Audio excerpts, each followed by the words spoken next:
की भर दे झोली मैया भोली बिगड़ी बनाने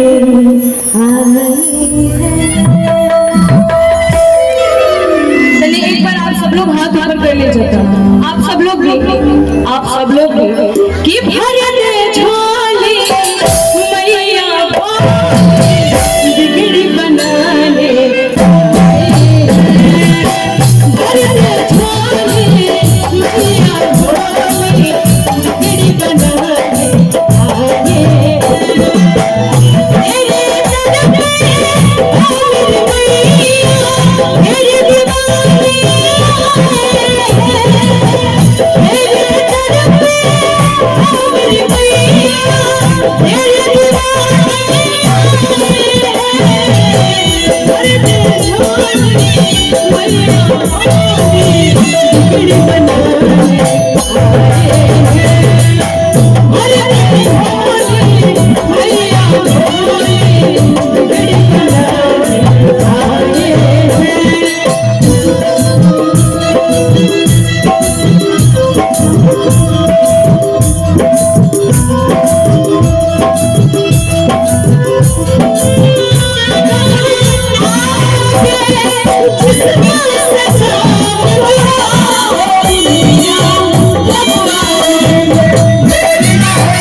आप लोग इतना सुस्त क्यों है?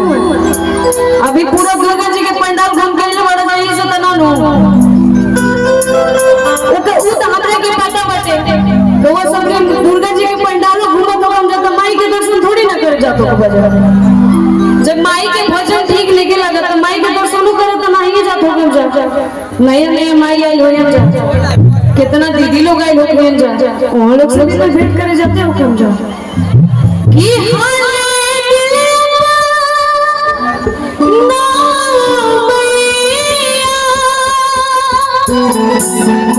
तुमको सुनाने